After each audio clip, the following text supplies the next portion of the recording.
할렐루야, 오늘도 좋은 날입니다. 요나 1장 6절에서 17절 말씀 묵상입니다. 오늘은 영적인 잠에서 깨어나라 라는 제목으로 말씀을 나누도록 하겠습니다. 큰 풍랑과 광풍으로 인해 배가 거의 깨어지게 되었습니다. 사공들은 두려움에 휩싸여 각자 자신들의 신을 향해 부르짖기 시작했습니다. 그러나 아이러니하게 세상은 매우 요란하고 두려움이 휩싸여 있는데 정작 이 광풍의 원인을 제공한 요나는 배 밑에서 쿨쿨 잠을 자고 있다는 것입니다. 이는 요나의 심각한 영적인 상태를 말해주고 있습니다. 사실 요나는 처음부터 잠을 잔 것이 아닙니다. 그도 양심이 있으니 하나님의 말씀에 불순종한 것으로 인해 처음에는 그 마음이 괴로워서 잠이 오지 않았을 것입니다. 그러나 자신의 불순종에도 불구하고 아무 일도 일어나지 않자 이제는 점점 담대해지더니 마침내 깊은 잠에 빠져들어갔습니다. 어쩌면 요나의 모습은 이 시대를 살아가는 교회와 성도들의 실상을 보여주고 있습니다. 영국의 한 예언자적인 신학자는 오늘의 교회는 더 이상 진리의 나팔을 불어 성도를 깨우는 일을 포기한 듯하다. 그 대신 그들이 듣기 좋아하고 듣고 싶어하는 자장가를 불러 재우고 있을 뿐이다 라고 했습니다. 선지자 아모스는 이렇게 고백했습니다. 사자가 으르렁거리는데 누가 겁내지 않겠느냐? 주 하나님이 말씀하시는데 누가 예언하지 않을 수 있겠느냐? 하나님은 아모스의 고백처럼 패역한 세대를 향해서 사자의 으르렁거리는 포효를 하시는데 정작 그 사명을 감당해야 할 교회가 사명을 잃고 잠을 자고 있다는 것입니다. 사실 교회와 성도가 처음부터 영적인 잠을 잔 것은 아닙니다. 하나님은 우리가 세상을 깨워야 하는 사명이 있다는 것을 알게 하려고 끊임없이 말씀하십니다. 주의 종을 통해, 동역자를 통해, 말씀을 통해, 문제를 통해 하나님께서 계속해서 우리에게 말씀하십니다. 그런데 어리석은 우리가 그 신호를 계속 무시하다 보면 세상은 난리가 나는데 이제 나도 모르게 요나처럼 영적인 잠을 그것도 코골면서 자고 있는 것입니다. 하나님은 발람이 경고를 계속해서 깨닫지 못하자 환경을 통해 심지어 말 못하는 동물을 통해서 제발 깨달으라고 기회를 주셨습니다. 그런데 도대체 깨닫기를 거부할 때 이제 세상 사람들을 통해 우리에게 경고하시는 것입니다. 6절을 보면 잠든 요나를 정작 깨우는 사람은 그의 동료 신자가 아니라 이교도 선장인 그가 요나를 흔들어 깨운다는 것입니다. 왜 너는 이런 혼돈 속에 너의 하나님께 기도하지 않느냐? 왜 잠만 자고 있느냐 하고 소리를 지릅니다. 참으로 놀라운 역설입니다. 세상은 지금 자신들의 문제가 너무나 심각한 것을 알지만 그들이 무엇인가 붙잡아야 할지를 모르니 잘못된 신 앞에 호소하며 기도합니다. 그런데 정작 세상은 기도하는데 요나는 잠을 자고 있다는 것입니다. 성도와 교회도 잠을 자고 있습니다. 그러니 이제 안 되겠다 싶어 하나님의 세상 사람들을 사용하여 요나야 제발 정신 차려라 하고 말씀하시는 것입니다. 마치 도저히 참다 못해 바벨론을 징계의 막대기로 사용하여 이스라엘을 때리면서 바벨론을 향해 나의 종이라고 말씀하시는 하나님의 모습을 우리가 역설적으로 보게 됩니다.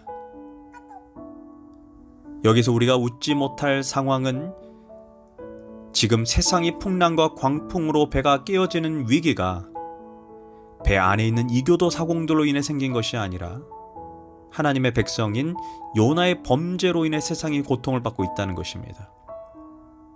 이는 하나님의 백성들이 하나님의 백성답게 살지 못할 때, 교회가 교회로서 기능을 감당하지 못할 때 그 사람 그 성도로 인해 주변 공동체가 고통을 받게 된다는 것입니다.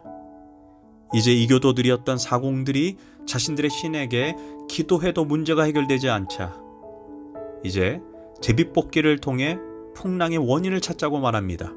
놀라운 것은 구약시대에 제비뽑기는 여호수아가 땅 분배 때 하나님이 알려준 방법입니다. 이교도들이 요나 앞에서 제비뽑기를 이야기했을 때 요나는 섬뜩 놀랐을 것입니다. 물론 요나가 뽑히게 됩니다. 그러자 이교도들이 요나를 추궁합니다. 재앙이 어떻게 이루어졌는가? 그리고 내 생업은 무엇이며 내 나라가 어딨냐고 묻습니다.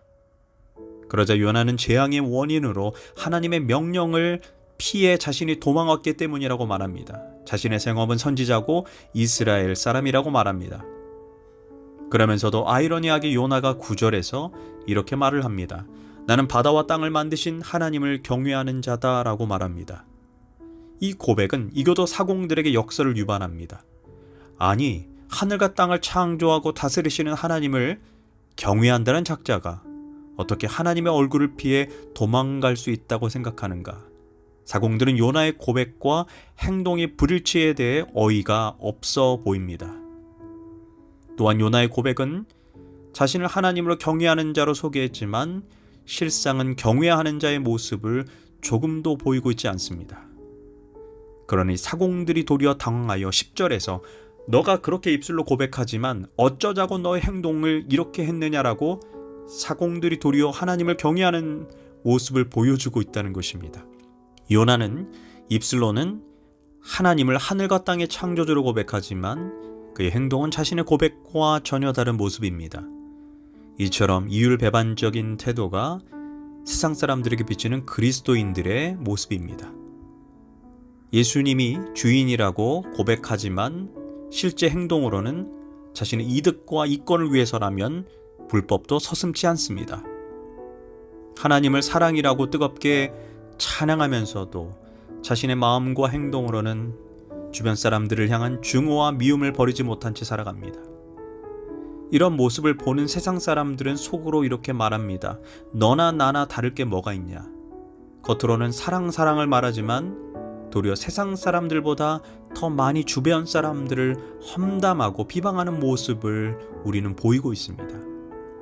물론 그들은 겉으로는 그 자리에서 그래 맞다, 그 인간 참으로 나쁘다라고 편을 들어주지만 속으로는 거봐, 너는 교회 다닌다면서 사랑한다면서 나랑 다를 게 뭐가 있냐라고 생각합니다. 또한 그들은 이렇게 말합니다. 우리 술 한잔 건배하자. 괜찮아. 세상도 즐길 줄 알아야 그것이 멋있는 성도야 하고 꼬십니다. 그리고 술 한잔 받아 먹고 나면 이제 다른 사람들에게 가서 크크 내가 확인해보니 잡사야 잡건사야 뭐 다를 게 하나도 없어 이렇게 말합니다. 그리스도인의 길은 평안하고 행복하고 복된 길만 있는 것이 아닙니다. 주님 우리에게 도전합니다. 누가복음 14장 27절에서 예수께서 제자들에게 이르시되 아무든지 나를 따라오려거든 자기를 부인하고 날마다 제 십자가를 지고 나를 쫓을 것이니라. 우린 이 세상에서 넓은 길이 아니라 좁은 길을 걷는 사람들입니다. 날마다 십자가를 지고 주님을 따르는 사람들입니다. 놀라운 이야기는 자신의 죄를 요나가 인정하여 자신을 바다에 던지라고 말합니다. 그렇지만 정작 사공들은 그래도 요나를 살리려고 끝까지 배를 육지에 대려고 안간힘을 씁니다. 그리스도인들이 하나님 백성답게 살지 않으면 세상 사람보다 못하다는 것을 보여주고 있는 것입니다. 그러나 결국 자신의 힘으로 문제를 해결할 수 없음을 알고 요나의 말대로 그들은 바다에 던집니다.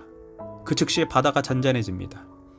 또 놀라운 반전이 일어납니다. 16절에서 그 사람들이 여호와를 크게 두려워하여 여호와께 제물을 드리고 소원을 하였다라고 말합니다.